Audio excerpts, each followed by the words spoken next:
Ashe first pick, PBGod has only played it once.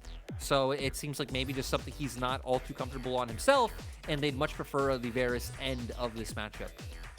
Yeah, look, you know, you kind of choose between the Varus or the Ashe, and then we have seen that if the builder team takes the Ashe, you can just take the Heimerdinger. It's a pretty even setup in terms of that matchup. I think it's 8 wins now to 7 in favor of the Heimerdinger in that matchup. But PBGod hasn't played that either. Oh, yeah, there you go. So maybe we'll see something new coming out from him. I will say PBGod has been the OG. In terms of his career, he's always definitely favored having more of that thing. And he won't get a chance to pick it this time around because it's going to be Ashe, Heimerdinger in that bot side as well, because the Jhin was also banned away by the side of OMG. PBGod has been someone who's actually been leaning on the Karma as one of the responses to these pushing bot lanes. So could always see him go that route alongside the Varus. Looks like they're going to angle for jungle now. I think that makes a lot of sense.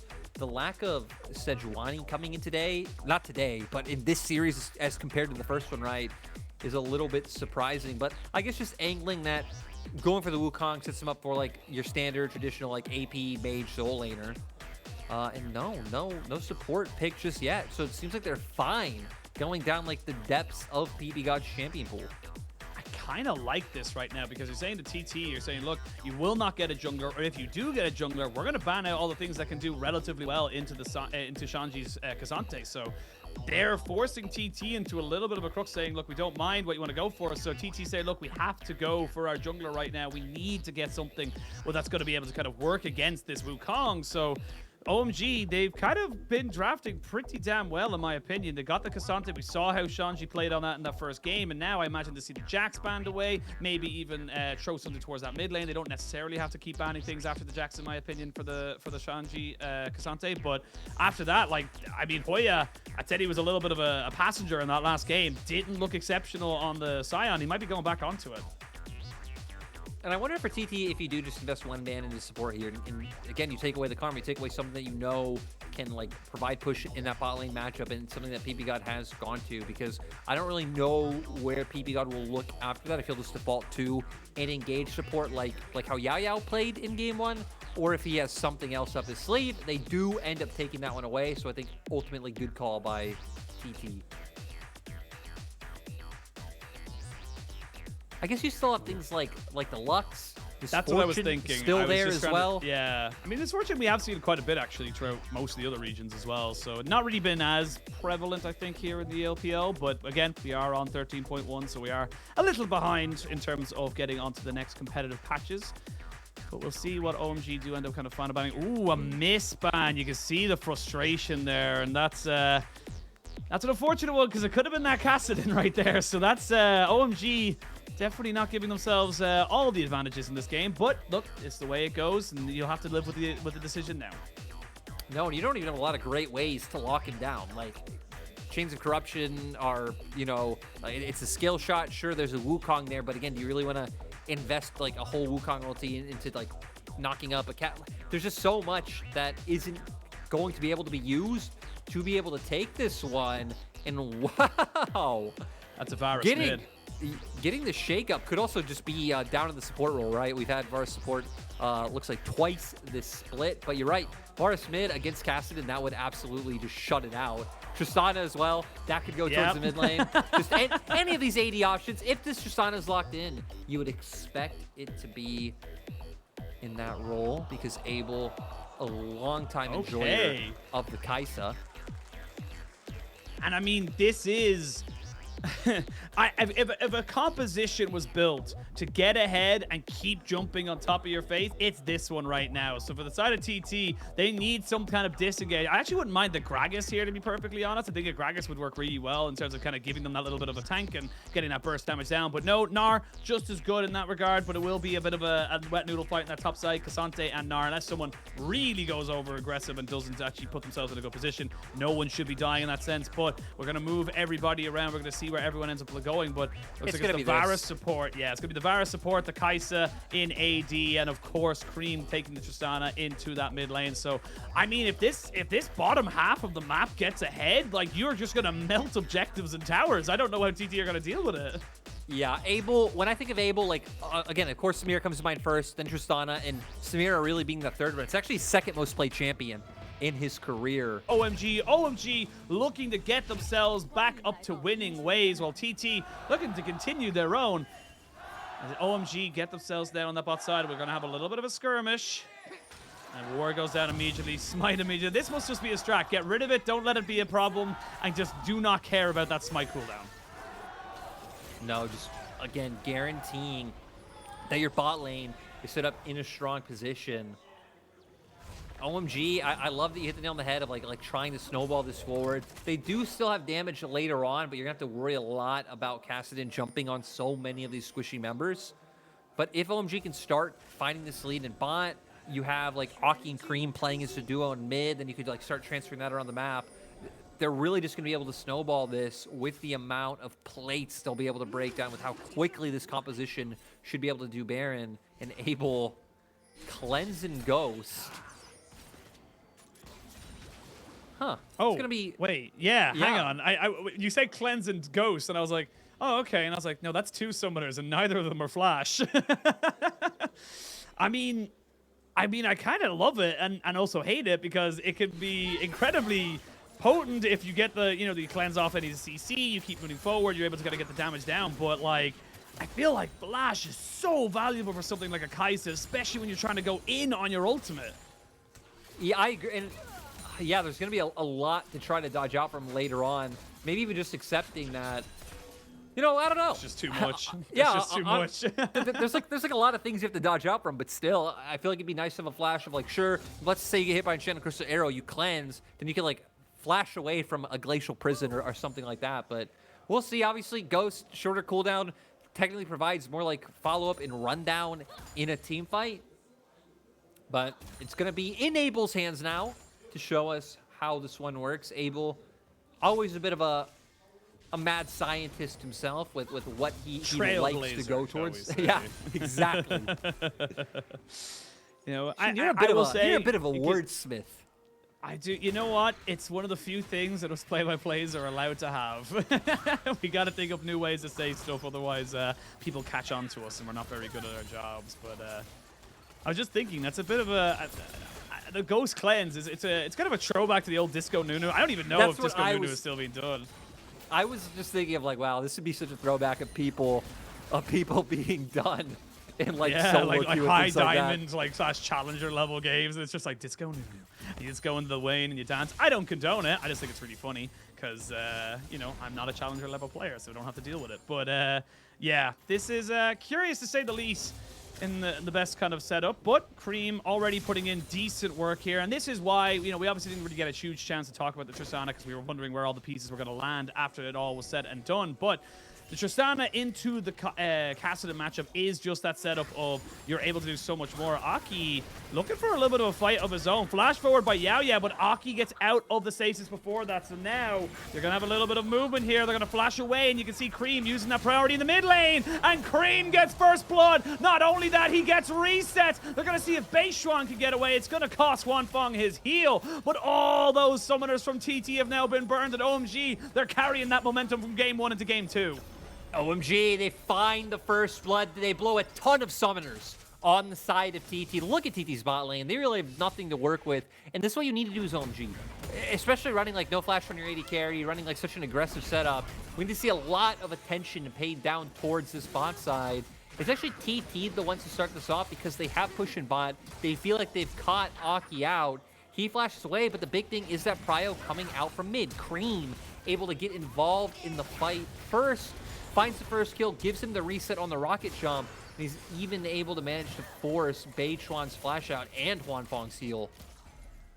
Massive moment there. And again, this was just what you get from the Tristana. We were talking about it just as it happened, that you get the priority, you push yourself in, and you get the Kassadin underneath the tower, which means you get first movement. You're the one that causes the stress, if you will, from TT. And now, OMG, this is the momentum they needed. This is a start they needed to try and really force this composition down TT's throat and say, look, this is, you know what? Doesn't matter what we play because we feel like this is going to be good enough.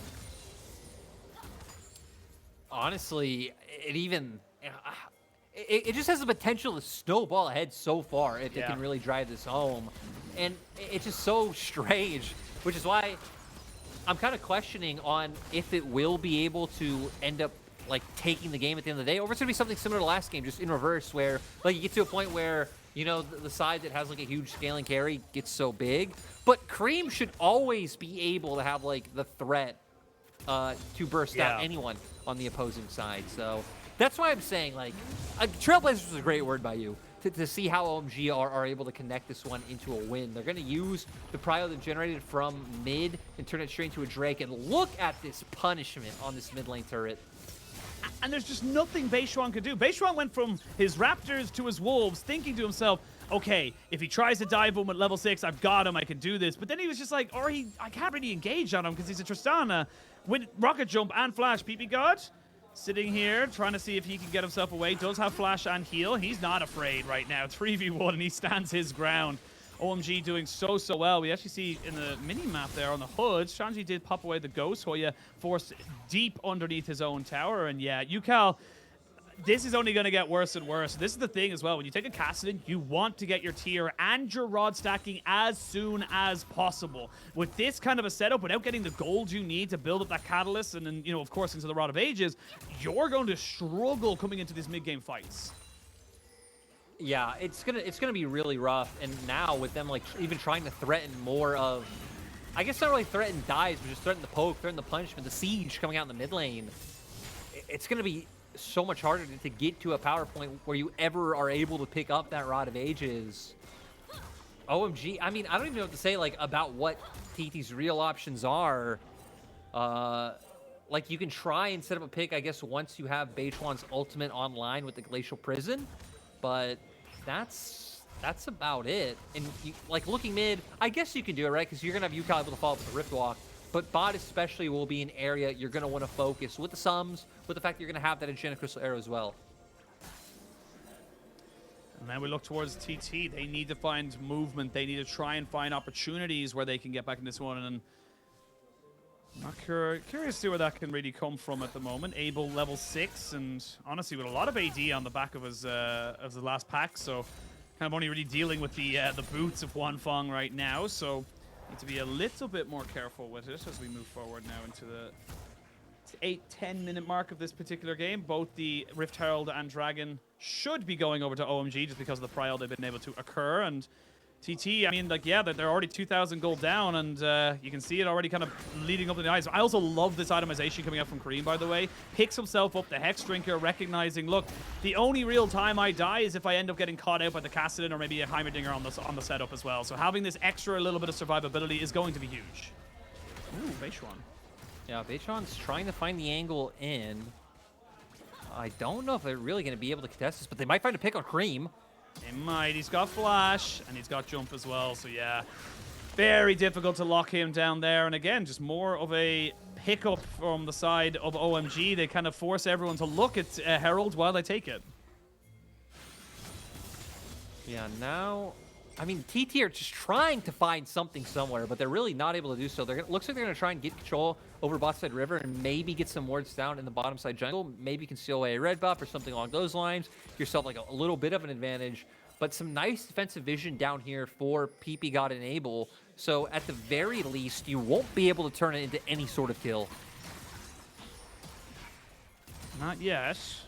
I will say it's about 20 CS lead as well. Well, about 10, I'd say, once this wave crashed for Abel over Huanfeng. And we have not seen the power of the Cleanse Ghost Kaisa come out or come to fruition just yet. But I am going to be keeping a very keen eye on it, seeing the full utilization of those particular summoner spells, as Abel should be able to get 1 or 2 auto attacks onto this turret. So gets himself a nice little free plate and keeps going in the ascendancy. So 2,500 gold, nearly 3,000 honestly for OMG as we hit up to the 10-minute mark. Next dragon spawning in a minute. You can see Creme moving forward here with Aki, trying to see if he can stay outside of the vision there, but I think he was spotted. But yeah, just more and more power being pushed in here onto this Tristana. And honestly, she could take the turret by herself before plates go down, and they can use the Rift Herald somewhere else. Yeah, and I think that'd be a good call. Just keep pressuring in mid. You can even just hover multiple members over and be able to break that one down naturally. Go to bot. You'll have the Herald for there. Dragon up in 30 seconds. And I wonder if TT will have a way to force themselves in. They have a lot of engage tools, like we hit on it. You could, like, exchange crystal arrow, look for the setup, but actually look at Beichuan on the minimap. He wants to go for Shanji. He wants to go for Shanji. There is still a ghost. Doesn't land the Arctic Assault. Tries to flash in to make something work here. Actually goes in onto Beichuan on the all-out, trying to see if he can maybe walk away from this one here, but I think he's almost certainly going to die. Never mind. Oh, no. He dashes away because he's Ksante, and he has a billion dashes. You can see Ucal trying to see if he can cut off his escape, and should be able to do so. I say that, but Shanji gets over the wall. While this is all happening, look at bot side on the minimap. Shanji going to get the flash out of him as well. That was 2 summoners, actually more than just 2 summoners for the side of TT to make that happen. Yes, you get a kill, but look at the rest of the map. Yeah, they're breaking on mid. They're funneling plate spot. Herald's going to go down here and make sure that this turret goes down as well. They're going to be able to pivot to Dragon. I mean, they're just getting so much value off this. Look at the gold lead already built up at 11 minutes in the game. Just went up a little bit more there as well. They're going to get themselves second dragon. It's going to be, I would imagine, a worthwhile soul as well, because the Chem dragon has already been taken. Shelly gets a second push. Hoya taking a lot of damage. Oh my lord! Beichuan has been spotted on a ward, and Creme holds his rocket jump. That could have been disastrous for Creme had he been caught out, but I mean, already we're seeing just how far ahead OMG are with this composition. And it's only 1 kill to 1, but they've got themselves a 4,500 gold lead. Look at Creme's gold. You know, Sheen, I gotta be real with you. You've been an absolute lad talking so much, because the gold actually is just popping up for me right now. So now I can see the gold. Oh, But you know, breaking the fourth wall, pulling back the curtain, right? You know, online broadcast. 3 continents, 4 continents between all casters. You know, it happens. Yeah. It happens. Well, I mean, me and you actually aren't that far from each other, but you know us, you know, compared to like where we're going. I'm China, like an hour. then flight the away online from you. setup. But still, a lot of these fights, it'll be like, oh, Creme's in mid. Oh wait, Creme just suddenly blinked to the river. How did this happen? Oh my God, it's great. So, you know, thanks for doing the heavy lifting of actually being able to see the game. I'm always here to carry you. You know that. I do. That was the Thank you so contract much. we agreed. That was the contract we agreed when you decided to join the LPL in 2020. It's why it took you so long to get here. No other reason, but you need to make sure you ironed out all those details. Like Oisin has to be the hard carry. But we come back into game and look at what they're trying to do. Again, Creme just pushing in 3 members of the side of TT, just trying to hold against this small little Yordle who's just doing so much. And having the Kraken Slayer alongside that Hex Drinker makes it so even if you try and get on top of them, they, you know, if they buffer any of the CC, you just can't. And Huanfeng's not really got anything to deal with it. No, and it's even like rougher, just the amount of freedom that OMG have on the map right now, because they should always be in a position to where they can find that CC and get on top of Huanfeng. So right now you can see them trying to choke out this top lane turret, and they don't even have to go for an engage Oh if they my God. want to. Oh, they buffer the CC. Crystal Hour does come out, but it's not really going to lead into anything else. I was reacting to Yao losing half his health from 1 explosive, like, charge. That was it. 1 explosive charge, half his HP. They won't get a full 15 plates off of these pushes, but they are going to get damn well close to it. Probably 13 by the end of it all. Maybe only 12. Still, only 12, you know, not exactly a bad number to be coming out with, especially when most of that went into your AD carries on the top, or mid and bot side. I mean, triple AD carry is just like the ultimate siege comp. Beichuan, though, gonna find a pick on the PP God. He's going to try for it. Aki, though, going to take peep away from Ucal. Abel moving forward as well. He pops his ghost, and that's enough to scare everybody away. We don't want to go full Disco Nunu just yet. Good few summoners burnt there by the side of OMG, so TT definitely someone to still be scared of, as Hoya is in a bad position, and he's being hunted right now. There is no way he's going to be able to get out of this one. He's in mini Gnar, and he's got no first item. Yeah, they're just collapsing on him. Yeah, trying to find an opportunity to potentially execute. Might even be able to just loop back around and try and get away. Nope. PP God's got him. PP God's got to be able to land, you would imagine, something here, as he's just going to push him away from the turret. As Hoya kind of just keeping everybody away. He's wasting a lot of time. Because look at the top side right now. I mean, do look at the top side. As we're going to go straight into a fight. Yao almost gets taken out, just survived just for a second. Beichuan as well, flashing away and keeping himself alive. Rift Herald saying, hey, come back here, little man. I want to watch Arcane one more time, as he does end up resetting it off there. But again, OMG, they were wasting a lot of time on that bot side, but they weren't losing the objective. No. They were trying to be able to pull off the hoodwink of a sentry. Don't manage to do so. OMG, this is good. Because again, you really want to see them just keep extending this lead. Now with the Herald, I mean, the only outer turret left standing is top lane. I feel like they'd be able to just once again kind of overload that and take it naturally. So I'm interested to see what they want to do with this Herald. Like whether if they want to save it for mid and then like maybe use it to guarantee third dragon, or save it for a bit longer to break down one of these tier 2s. As PP God dodges it just barely. No pick able to come through, because that's TT's win condition at this point, right? Finding these picks, looking for oversteps, using the global pressure that an Ashe brings. Yeah, well, you've got 3 members again trying to cover Creme on this Tristana. I will say we are at a point in the game now. Ucal level 11 has got a couple of more stacks into his Rod of Ages. I think he's at 4 at this moment and time. So definitely scaling to that particular point. And this is where OMG need to be aware that you need to keep your foot on the gas. You need to make sure you're doing as much as you physically can to keep TT behind enemy lines, behind their own lines, to be perfectly honest. As Creme walks forward, does have a ward there to make sure he knows he's dealing with 3 members. And next dragon's going to be spawning. It is a Cloud Soul. I'll be honest with you, Shanji with a Cloud Soul, Aki with a Cloud Soul. Are pretty big ultimates to be able to kind of get extra movement speed off of. Yeah. I mean, it goes both ways. If TT can somehow, like, surmount a comeback, right? Having that on, like, Kassadin, your Gnar, your Sejuani, that'll be quite nice. But I guess they're not even in the multiverse of thinking of that one yet, let alone the actual universe that this game is in. But Creme got PP got in.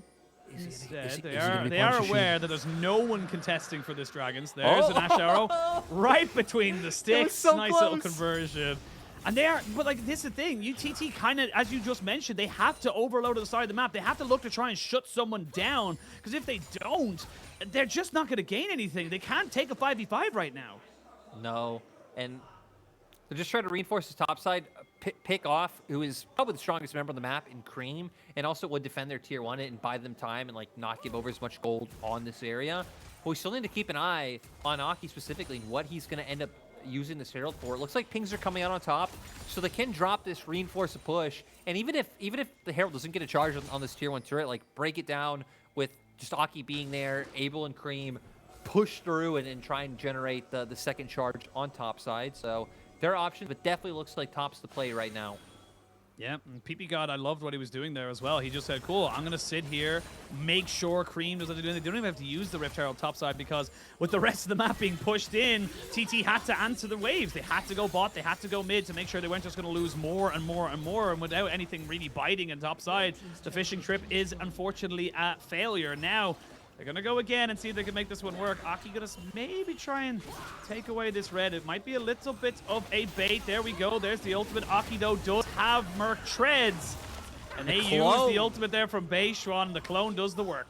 Yeah, just great play. I mean, a lot of, like, we've seen a lot of good WUkong usage today to just nullify Sejuani's. I guess, to be fair, in an earlier series, like, Meteor wasn't really making it that hard for the WUkong on the opposite side, too. Trigger Discipline was not a part of his vocabulary that day. Yeah. But still seeing a lot of nice WUkong performances. My God. Oh my God, Creme! Couple of auto attacks, and he's just basically taken off like 2 half bars and a third off of like of the Kassadin. A lot of that was like just the explosive shot on the turret and like the AoE damage that did to people.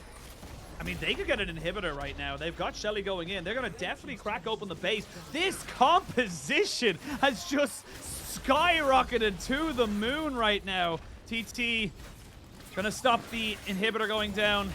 LS fans rejoice. You do not take the inhibitor pre-20 minutes, but my God, Lyric, this has been a masterclass from OMG. This is actually a great time for all of this stuff to be happening, since Baron is spawning soon, right? Like, had this happened, like, if their lead would have, like, snowballed tremendously and it happened, like, 1 or 2 minutes ago, like, okay, you're funneling some gold on the enemy, like, you know, is that ideal or not, whatever. But now, it's like you're breaking down all these structures, Baron's up in 10 seconds, you can really go for this force. We already hit on how fast they are at taking Baron when you have, I mean, you have 2 AD carries that are building attack speed. PP Gop's going to be able to contribute to that as well. Like, they're starting to angle toward this objective, which is why we've seen TT starting to get some vision in the area. You can see a ward in pit, some wards behind the pit as well to make sure that like no cheeky shenanigans could come out from Shanji or Aki on Ucal. Gonna have to get the hell out of Dodge. But I love that OMG are already starting to prep and gear towards this big objective. I love as well. Don't forget, we're not on the crit changes. This Bloodthirster pickup for Creme doesn't give him a huge amount of setup, but it is a lovely kind of thing. He still wants that attack speed. Now Hoya forced to flash away as he's getting run down right now by Shanji. Needs to be careful though, because he's getting some decent procs down. So it's a 4v4 in this top side. They're going in. We're going to see the Abel with a Disco Nunu flash, not flashing, but definitely going forward in terms of the team fight. Beichuan has to flash away, and now he's very, very low. He would have loved to gone with that Warmog start that we saw from Meteor earlier today. My brain is being fried. There's too much action, too much to keep an eye on. We're going to see a TP coming in now from Shanji as they look to try and take this Baron. They're going to melt it. They're going to destroy this. Yeah, they're going for it right now. Shanji being the gatekeeper, making sure that TT can't enter the pit. Ucal has Smite up right now. Yeah, they're going to go in. He thinks maybe he's going to be safe in the Baron pit, but it's separating away from his team. It's just not going to happen for you, buddy. He'll get a couple of honey fruit, your last meal before you go down. Aki gets the kill, and that is going to be OMG without a jungler to contest them, taking up the Baron. 30 seconds to the soul. Ucal has spellbooks. Ucal has had Smite up. He Here can't wait to take this with Creme. He's not going to let him do it right now. Goes in with the rocket jump, flashes forward. They heard you, Cleric. You're giving away the strats of TT as OMG were able to confirm everything. Oh no, and now going on top of Ucal. Ucal's going down. Oh my god, he's gonna 1v2! He's gonna 1v2! Creme is just too big! 1v2 and he gets the double! He's just too large. Like, there was no world where Hoya coming in can influence that, you know, that setup in topside. Now the rest of OMG gonna be able to turn towards this dragon. And what an absolute masterclass. I love the composition. I love the fact that, again, TT undefeated in series with Yao Yao, just picking up a win over Weibo in their last series. OMG come in and they are absolutely demolishing them right now. What a way to do it as well. And we talked about it. OMG, slow start. We still believed in this roster. 4 of the 5 from last year. You bring in PP God to try and just give you that little last to get you further than round 1 of the playoffs. And they are just destroying TT, and they're doing it in style. This is the thing. Look at this composition. You tell me, you look me in the eye, and you tell me that you should be losing this, and you are guaranteed to be told a liar. As we can see now, Hoya is dead. Your engage is gone. The Heimerdinger is going to try and get away. They're going to kill off Shanji, but I don't think it's going to be enough. You can see Huanfeng doing decent damage onto Aki, but he himself will have to flash away. It's a 23.5-minute game. OMG. Decimate TT. OMG come out. Again, close game 1, shaky, showing that they can battle back. Game 2, they come out with a plan. They see the Kassadin. They have confidence in this. Abel with the Kaisa with no flash. Creme on the Tristana. And they just take over. Creme was really the hero of this game. And these are the moments you think back to. Those moments of his first split where, like, this man can just take over and win you games. Huge. Great to see from OMG. They were on a 2-series loss streak, now getting in the win column. TT's momentum being completely halted